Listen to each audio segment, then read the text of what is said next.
आता थोडं तेल वापरतोय अर्धा कढईपर्यंत. ठीक आहे, आपल्या चवीनुसार किंवा चवीनुसार आपण तेल वापरू शकतो, त्याबद्दल काही वाद नाही. त्यात थोडं जिऱ्याचा फोडणी लावणार आहे आपण, जिऱ्याला तिरकी जिऱ्याचा मसाला टाकतो.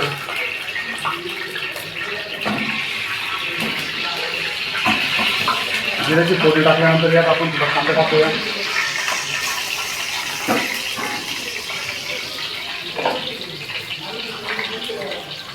कांद्याला मस्त तपकिरी कलर याच्यासोबत आपण याला भुजायचं आहे. झालेला आहे.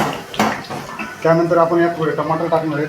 तो टमाटर खटा असणारे चांगले असतात, किंवा यात तुम्ही कोकमचं पाणी सुद्धा वापरू शकता.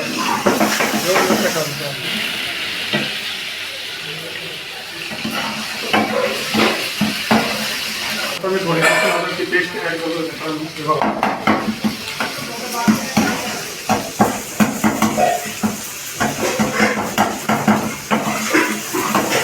लसूण अद्रकची पेस्ट चांगली झालेली आहे.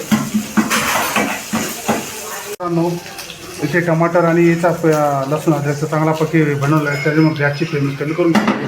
थोडेसे आपण याच्यात गरम मसाले टाकूया. थोडी हळद, थोडी लाल मिरची, थोडासा खोबरा.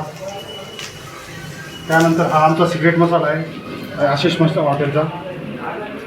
त्यानंतर हा किचन किंग मसाला टाकतो मी थोडासा.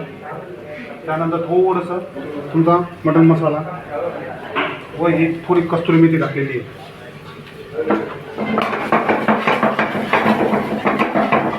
ही लटपट असल्या कारणाने याच्यात थोडं बाजरीचं पीठ टाकलेलं आहे मी. तुम्ही बाजरीच्या पीठच्या ठिकाणी आळणसुद्धा वापरू शकता. हे मिश्रण तयार झाल्यानंतर हे जे आपण खेकड्या काढून ठेवले आहेत ते यात टाकून द्यावे. खेकडचा जो आपण मसाला बनवलेला होता तो आपण आता खेकडचा मसाला याच्यात टाकूया, जेणेकरून त्याला खेकडची टेस्ट आली पाहिजे म्हणून.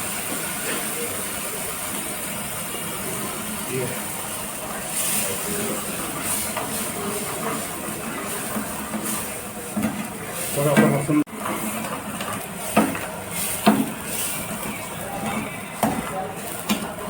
आपण चवीनुसार मीठ घालणार आहोत. मीठ थोडं मी कमीच ठेवतो हॉटेलमध्ये, कारण काही लोकांना जास्त राहतं, काही लोकांना कमी लागतं. त्यामुळे आपण आपल्या चवीनुसार मीठ टाकू शकता. अशा पद्धतीने आपला मित्रांनो, अशा पद्धतीने आपला खेकड मसाला झटपट हा तयार आहे.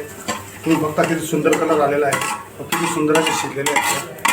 यात कोणत्याही पद्धतीची ग्रेव्ही न वापरता हा खेकड मसाला बनवता येतो. आणि कोणत्याही पद्धतीचा टेस्टिंग पावडर वगैरे न बनवताही बनवता येतो. त्यामुळे एक वेळा अशी हॉटेलला नक्की भेट द्या. धन्यवाद.